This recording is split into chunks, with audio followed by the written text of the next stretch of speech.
Muchas gracias. Nos encontramos con el ingeniero Jorge Herrera Velázquez, egresado del Instituto Politécnico Nacional y coordinador de la Mesa de Movilidad y Transporte. Ingeniero, muchas gracias por estar con nosotros. ¿Qué ciudad deseamos en materia de movilidad y transporte, tomando en cuenta que la Ciudad de México y la zona conurbada pues se han convertido en lugares muy complicados para los capitalinos para podernos desplazar con rapidez y comodidad? Gracias, buenos días y gracias por la invitación. Bueno, mire, uno de los grandes problemas que tiene la Ciudad de México en términos de movilidad y transporte es que el traslado de todos los bienes y los recursos que se hacen en una ciudad como la nuestra implica la movilidad de una gran cantidad de insumos. Por un lado, le diría que hay casi 20 millones de habitantes en la Ciudad de México que inciden directamente en la movilidad del transporte. 12 de ellos regularmente viven en la Ciudad de México y otros 6 o 8 millones que vienen del Estado de México a comprar, a trabajar, al cine, etcétera, y todos ellos inciden en la movilidad del transporte en la Ciudad de México. Yo creo que uno de los verdaderos propósitos del transporte y la movilidad es establecer políticas públicas que cubran efectivamente las necesidades de los usuarios. Es decir, saber efectivamente cuál es la oferta que tiene una ciudad como la nuestra para poder atender esa oferta a través de una demanda, haciendo estudios de demanda que perfectamente cubran esas necesidades del usuario. Ingeniero Herrera, a lo largo de los años las autoridades nos han dado a conocer a los ciudadanos que precisamente esos estudios existen, que han existido desde hace tiempo, y con ellos se hace la planeación del transporte en la Ciudad de México. Están las líneas principalmente del metro, ahora el Metrobús, las diferentes rutas del transporte público que tenemos en la ciudad. ¿Qué es lo que pasa? Los capitalinos percibimos muchos medios de transporte totalmente descoordinados y en algunos casos hasta desorganizados. Así es. El verdadero problema de esto es que está en las políticas públicas. A mí me parece que estos problemas se han venido suscitando desde hace por lo menos unos 30 o 40 años, pero la política pública es la que efectivamente ha impedido que estos objetivos se cumplan.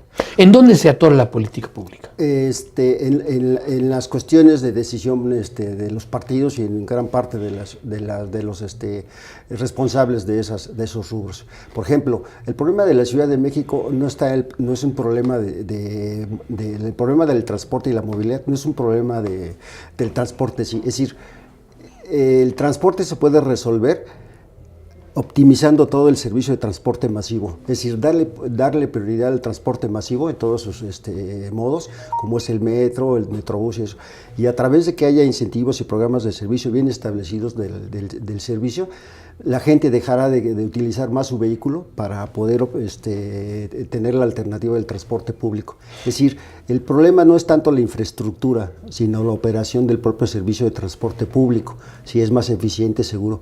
Porque déjeme decirle, licenciado, que uno de los objetivos del transporte, al final de cuentas, es un transporte digno, rápido, eficiente, seguro y accesible. Ese es uno de los objetivos del transporte. Y por eso pienso que el problema, el punto de inflexión, está efectivamente en las políticas públicas. Porque efectivamente, como usted dice, para finalizar, esos estudios existen, pero difícilmente se llevan a cabo. ¿Cómo debería de darse esa coordinación? ¿Cómo deben de empalmarse los diferentes modos de transporte y medios de transporte que tenemos aquí en la Ciudad de México? Hay que hacer muchos transbordos, los principales lugares de acceso tienen pocas unidades que nos llevan. Por ejemplo, el metro, el sistema de transporte colectivo, permanentemente está saturado. Varias rutas del Metrobús permanentemente están saturadas y no vemos el deseo de la autoridad, por ejemplo, de ampliar el transporte público. Bueno, nosotros tenemos considerados como especialistas en el rubro, que efectivamente el transporte como columna principal de movilidad en la ciudad debería ser el indicador más importante, es decir, no solamente infraestructura, sino en la operación de su propia línea, ¿no? Incrementando el parque vehicular, estableciendo nuevos puntos de ascenso y descenso, una distribución y asignación de viajes que efectivamente la gente le permita llegar a los paraderos dejar sus vehículos, desconcentrar un poco la movilidad en la ciudad y a través de un sistema ortogonal de transporte con modelos multimodales de servicio para que la gente no le cueste moverse al interior de la ciudad y sea menos riesgoso y con menos efectos contaminantes. Es decir, un servicio octogonal de transporte implica que si una gente se quiere mover de un punto A a un punto B, no necesariamente tiene que pasar por el centro, sino que hay otras alternativas de movimiento con el mismo costo del servicio, pero ya con programas establecidos de tiempos definidos. Es decir, si yo planeo un viaje de un punto A a un punto B, yo como usuario sé que puedo utilizar por esta vía tanto tiempo o por la otra vía tanto tiempo. Pero no necesariamente tengo que pasar por los puntos de concentración de servicio. ¿Qué es lo que pasa con las autoridades? ¿Por qué no llevan a cabo ese tipo de planeación que me imagino funciona en otras ciudades y ha funcionado eficientemente? Mire, recientemente acabo de hacer un viaje a Montreal, a Canadá, y perfectamente, por eso le decía yo, licenciado, que el problema, el punto de inflexión está en la voluntad política de las autoridades para llevar a cabo eso. Porque en Montreal, por ejemplo, se pueden hacer los movimientos que le refiero y la gente sube al metro y sube con bicicletas, con computadores, hay orden, hay disciplina en el traslado, en la movilidad, es seguro, es eficiente, es rápido, es accesible, es barato, etcétera. ¿Y por qué en la Ciudad de México, teniendo más o menos la misma cantidad de ciudadanos, por qué es tan complicado? Por eso yo pienso que el problema es un problema de la práctica pública, ¿no? De que los mismos responsables, sabiendo de los problemas, no los llevan a cabo. Y pasa más por los intereses individuales o de grupo que efectivamente atender las necesidades de los usuarios o Entonces, de la necesidad del público. Hace falta planeación, no basta simplemente con decir, bueno, los ciudadanos comunes, los que no somos especialistas, inmediatamente hace falta más metro, hace falta más metrobús, hace falta más transporte troncal que llegue a las colonias más alejadas en la periferia. Parece que no es ese simple deseo de que haya más metro o más metrobús, hace falta planeación, hace falta organización, hace falta un nuevo diseño del transporte en la ciudad. Bueno, yo recuerdo, licenciado, que uno de los propósitos de la administración en general y tiene como elementos es la planeación, el control, la supervisión y la ejecución. Y uno de ellos es perfectamente la planeación. Cuando en una ciudad como la nuestra y haya políticos y gente que es responsable, que efectivamente es, con una buena planeación se puede mover cualquier cantidad de usuarios y no necesariamente tiene que ser porque nos haga falta más metro, porque nos haga faltas más vialidades. El problema de la Ciudad de México no es una cuestión de ampliar más vialidades, porque de todos modos el vehículo no se va a mover. El verdadero problema es atender la necesidad del transporte masivo de superficie, el metro. A lo mejor no incrementándolo, pero poniendo programas de operación más eficientes para que el metro en altas demandas efectivamente pase cada 10 o 15 segundos, atienda una cantidad de usuarios, se los lleva y permanentemente estar haciendo ese traslado. Pero ¿qué pasa? Las autoridades en el metro, por ejemplo, sabiendo que hay comercio ambulante, semifijo y vendedores al interior, reducen la capacidad vial del servicio para los peatones y entonces termina tarde que temprano por colapsarse y al final de cuentas el servicio que se tiene que dar al ciudadano pues no se cumple, ¿no? Las constantes fallas técnicas, los paros que duran a veces minutos en medio del túnel o entre las estaciones. Efectivamente, porque a pesar de que ya hay programas establecidos de servicio, no se cumplen de acuerdo a las bitácoras de servicio. Es decir, en horas pico sabemos que hay más demanda de servicio y entonces se tiene que atender una cantidad importante para mover esas personas. Pero ¿qué pasa cuando, por ejemplo, el metro se le descompone el tren maestro de servicio o el operador está de mala, se durmió? Sabemos que hay ese tipo de cosas. Y entonces hay retrasos de 10, 15 segundos que de repente van a impactar en los momentos pico y finalmente se va a colapsar, ¿no? Ahora, ingeniero, sí. ¿Qué pasa con el transporte privado? Anteriormente, varias administraciones alentaron el uso del vehículo, se construyeron vialidades, pero ahora percibo que estamos viviendo un fenómeno a la inversa. El ancho de las vialidades se está reduciendo para darle paso a unidades alternativas de transporte, principalmente la bicicleta. La circulación por el centro histórico se ha restringido de manera importante para los vehículos. De hecho, las propias autoridades medioambientales de esta ciudad han dicho que de lo que se trata es de desalentar el uso del vehículo, pero parece que no hay opciones para incrementar y organizar mejor el transporte público. Bueno, yo he propuesto en estas mesas, precisamente no solamente porque soy ingeniero egresado del Politécnico y tengo una amplia experiencia en el transporte por la especialidad que tengo. Sí me parece que el problema de reducir la capacidad vial es un problema grave. También considero que el Metrobús es innecesario porque no mueve una cantidad de gente importante. Es decir, si nosotros incorporamos el metro, desde mi punto de vista técnico, en una vialidad como Reforma, y a la gente a la que está orientada, finalmente la gente de Reforma no necesita metro, porque la mayoría de la gente trabaja y tiene buenos, en términos generales, su nivel socioeconómico sí es satisfactorio. ¿Por qué ese Metrobús no lo metemos a Chalco? ¿Por qué ese Metrobús no lo metemos a Iztapalapa? ¿Por qué cubriendo las necesidades que efectivamente la gente tiene allí? En Reforma difícilmente la gente, si no toma el Metrobús, toma el taxi o se va en su coche. Es decir, esa política pública está mal orientada, porque el transporte debe ser efectivamente para la gente que lo requiere. Entonces estamos hablando de que una ciudad como la nuestra está colapsada porque al incorporar, por ejemplo, el Metrobús, no es necesario que se meta así. El Metrobús, por ejemplo, también lo he dicho en varios foros, el corredor principal de la línea 1, que es de Insurgentes a Caminero, efectivamente recorre toda la parte de la Ciudad de México, pero no es eficiente, no es seguro. Efectivamente, cada rato se para la línea. La gente no puede viajar cómodamente porque hay una sobresaturación. Es correcto, en horas pico. Y yo le diría, si usted quiere viajar, por ejemplo, de un punto a otro punto en el Metrobús, difícilmente lo va a poder hacer con su esposa, con sus hijos. Es imposible. Entonces, ¿qué pasa con ese transporte? Sí se da, sí se ofrece, pero es de mala calidad. Ahora, ¿qué pasa con el transporte de carga? Otro de los grandes problemas, las maniobras de carga y descarga en prácticamente todos los puntos de la ciudad, en Polanco, en la Colonia del Valle, en cualquier punto de la ciudad, a cualquier hora del día, siempre nos vamos a encontrar un camión de carga realizando diferentes tipos de maniobra. Es necesario, sabemos que sin el transporte las mercancías no llegan y pues evidentemente se generaría desabasto. Pero ¿qué pasa con ese transporte de carga?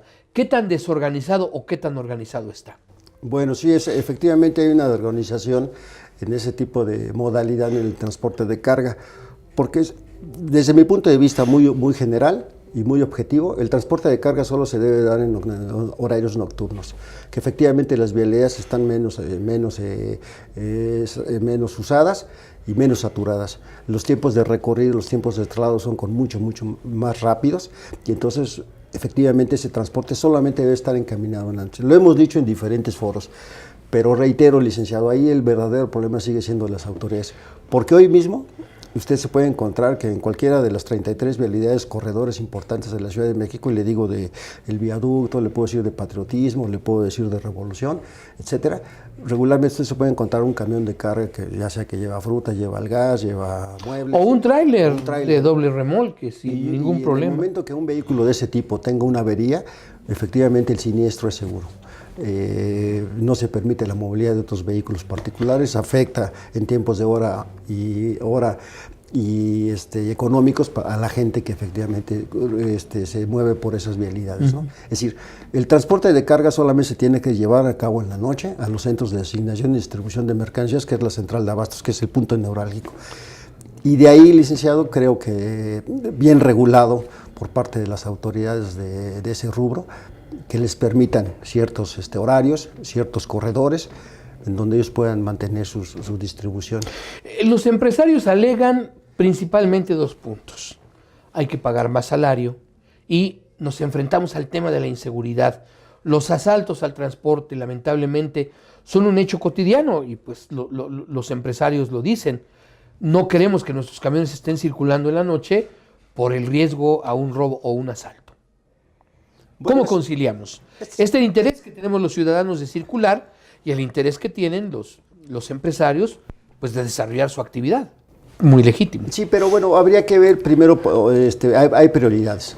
Efectivamente, la Ciudad de México, desde mi punto de vista, tiene dos grandes necesidades en general. Una es la alimentación y otra es el traslado. Y muchas veces las gentes que no tienen recursos suficientes prefieren más lo segundo que lo primero, es decir, la gente prefiere trasladarse en lugar de comer. Es importante salir de su trabajo y llegar. ¿Qué hacen los empresarios? Los empresarios obviamente aducen ese tipo de necesidades, pero efectivamente el problema de la Ciudad de México hay que atenderlo primero al ciudadano, sus necesidades. De parte del gobierno está ofrecerles seguridad, transporte, bienestar social, y eso es prioritario antes que las prioridades del empresario. Y si un empresario tiene que sacrificar un poco su economía, tiene que sacrificar un poco la seguridad de sus unidades, tendrá que ser en beneficio del ciudadano primero. Porque es evidente que en esta ciudad la inseguridad no solamente está en el transporte de carga, en el transporte público. Usted puede tener muchas deficiencias en ese servicio y le pueden perder el dinero, su cartera, sus teléfonos, y el transporte en la Ciudad de México es muy complicado cotidianamente.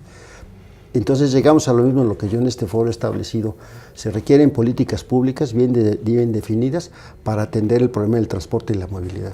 Un transporte seguro, rápido, eficiente, accesible, que le permita al ciudadano en esta ciudad, como bien decía, en la ciudad que deseamos, trasladarse y moverse en ambientes dignos, eficientes, que efectivamente atiendan al ciudadano no solamente con calidad, sino los niveles de servicio sean atendidos de manera correcta. La seguridad en el transporte público, ingeniero, bueno, todos los días yo creo que todos hemos sido víctimas alguna vez de un asalto menos violento, más violento, en los autobuses que corren a la zona metropolitana, aquí mismo en la Ciudad de México, en delegaciones como Iztapalapa, como Gustavo Amadero, como Álvaro Obregón, frecuentemente nos enteramos de actos violentos para despojar a los usuarios de sus pertenencias. Esta percibo que ha sido una de las grandes asignaturas que los gobiernos no han logrado resolver. ¿Por qué, ingeniero? Ese problema es coyuntural. A mí me parece que desde hace por lo menos unas 2 administraciones no se ha querido ver, o más bien no se ha querido resolver. A pesar de que lo expresan y que dicen que es su prioridad. Me parece que pasa más por los intereses individuales. Este discurso, y se lo digo francamente porque yo soy apartidista, pero sí considero efectivamente mi profesión y la parte técnica que domino, es que efectivamente pasa más por el interés de las autoridades, ¿no? Ellos lo saben, pero difícil hacen algo para resolverlo. Le voy a poner un ejemplo. El metro de la Ciudad de México traslada arriba de 5 o 6 millones de usuarios. Todos los días. Es la columna vertebral del servicio de transporte. Pero ¿por qué las autoridades no quieren quitar a los vendedores?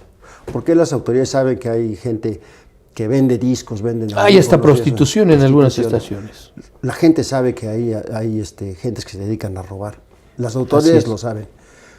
Y si lo saben, ¿por qué no resuelven el problema? ¿Por qué no hacen un programa para efectivamente resolver ese problema? Yo todos los días que viajo en el metro, que tengo la posibilidad de utilizarlo, es prácticamente persignarse y esperar que no le roben. Ahora el transporte público concesionado de ruta fija, concretamente los peceros que ya tienen establecidas sus rutas, ya la gente sabe que ese tipo de servicios no los puede utilizar porque a ciertas horas es riesgoso. Ya cualquier agente se sube, cualquier gente tiene miedo de que pasen y lo asalten y lo roben. Y el problema es que una vez que eso ocurra, difícilmente las autoridades hacen algo por resolverlo. Es decir, tienen al delincuente, lo presentan en las agencias investigadoras o en el Ministerio Público, pero difícilmente se hace algo. Entonces, las gentes que se dedican a ese tipo de robos o a la inseguridad que tiene el usuario, siempre está expuesto. Y las autoridades lo saben. Por eso le decía al licenciado que por lo menos estas 2 últimas administraciones, así yo lo veo, lo saben, se los hemos propuesto, pero difícilmente hacen por resolverlo. Hace unos instantes usted mencionó al transporte concesionado. A mí me llama la atención cómo en esta ciudad coexisten diferentes medios de transporte, incluso coexisten diferentes tarifas por el mismo servicio. Todavía nos encontramos los microbuses que cobran 5 pesos, pero de repente nos subimos a otra unidad, la tarifa es de 7 pesos, nos subimos al metrobús, la tarifa es de 6 pesos. Yo percibo que, bueno, ese es un esquema, desde mi punto de vista, ilógico. Las condiciones mecánicas del metrobús, la comodidad de algún transporte concesionado, el que corre por Reforma. O sea, nos movemos en mundos opuestos para utilizar un mismo servicio.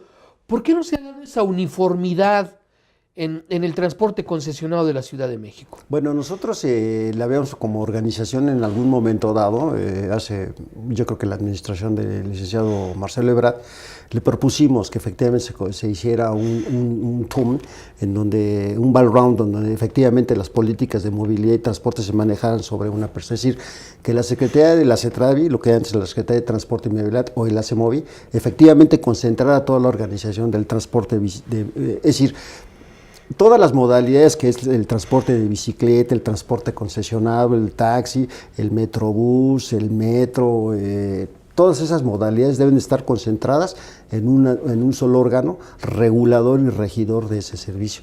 Que no se le permita a los peceros, como usted dice, tener peceros todavía de esos viejos. De los 90, del siglo pasado. Y con diferentes tarifas. Exacto, sí. Porque además, al final de cuentas, el servicio concesionado, los peceros, dan un servicio, pero cuando ellos consideran, suben las tarifas, no ofrecen las garantías de seguridad al usuario. Es decir, súbete, pero no sabemos si vayas a llegar, o no sabemos si te vayan a quitar tus pertenencias en el traslado o al destino donde tú quieres llegar. ¿Por qué ocurre eso? Porque el órgano rector no tiene un control sobre ese tipo de servicios. Y mire que estamos hablando de que ese tipo de servicios trasladan alrededor de unos 2 millones o 2.400.000 usuarios diariamente en la Ciudad de México. Es decir, hay muchas necesidades que tiene el ciudadano, pero que no son atendidas precisamente porque las autoridades responsables no lo quieren hacer. ¿Y qué pasa, cambiando un poquito de tema, ingeniero, con el transporte que muchos llaman alternativo? Por ejemplo, el fomento al uso de la bicicleta. Cada vez vemos más motocicletas circulando por la Ciudad de México. ¿Verdaderamente son alternativas para la movilidad de los citadinos? No, señor, no, de ninguna manera. Primero porque pasa por la cultura. Es una cuestión de cultura. Si lo vemos como países como Inglaterra, como Japón, etcétera, gran parte de ese tipo de movilidad en ese tipo de vehículos es porque pasa mucho por la cultura del ciudadano. En la Ciudad de México no tenemos cultura para eso. Es una ciudad en donde es una ciudad anárquica, en donde cada quien toma decisiones. Si usted se mueve en ese transporte, se mueve en su vehículo, difícilmente usted va a estar tranquilo porque sabe que cualquiera toma decisiones. Como es anárquico la situación, cada quien hace lo que considera que está bien. No dejan pasar al que le toca, por ejemplo, en un cruce. No hay respeto por las reglas de tránsito, las mismas autoridades no respetan al automovilista, etcétera. Mucho menos si no se respetan los propios vehículos, ese tipo de movilidad en la bicicleta está prácticamente sentenciada, ¿no? Y lo digo porque pasa más por un problema de cultura.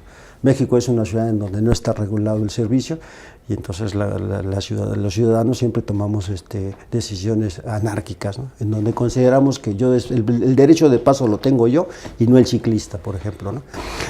El problema que le veo finalmente es que al incorporar en las vialidades este tipo de traslado, al confinar o reducir la capacidad vial del corredor, están efectivamente incorporando una gran cantidad de retrasos en la movilidad de los vehículos. Es decir, una gente que tenía que pasar por Reforma y 200 vehículos pasaban al minuto por ese tramo, resulta que ahora van a pasar 120.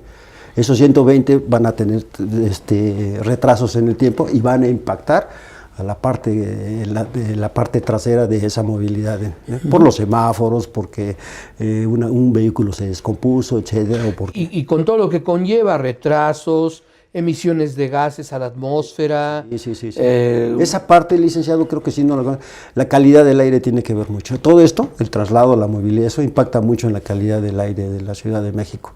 Grandes índices de contaminación. Y yo me he puesto a pensar, pues efectivamente, no solamente en el ámbito de la movilidad, sino las repercusiones que tiene a la salud del ciudadano el vivir en una ciudad tan complicada, ¿no? En donde efectivamente no hay una responsabilidad de parte de las autoridades para que efectivamente estos problemas de los que hablábamos al inicio sean atendidos con verdaderas políticas públicas, ¿no? Con gente que efectivamente al llegar a esas decisiones lo haga convencido de que efectivamente son en beneficio del ciudadano. Y ya para concluir, ingeniero Jorge Herrera Velázquez, en muy pocas palabras, ¿qué ciudad deseamos en materia de transporte entonces? Queremos una ciudad que dignifique al ciudadano.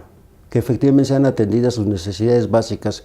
Una de ellas es la seguridad, otra de ellas es el transporte y la movilidad, y desde luego en donde el ciudadano se sienta, pues ya no digamos feliz, pero que se sienta satisfecho con todo lo que las gentes que toman esas decisiones se comprometen a darles, por lo menos en el caso que a mí me corresponde, que sea un transporte de calidad y que ofrezca grandes niveles de servicio.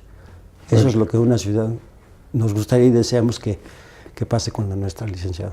Le agradezco mucho. Hombre, muy amable por su A invitación usted. y gracias.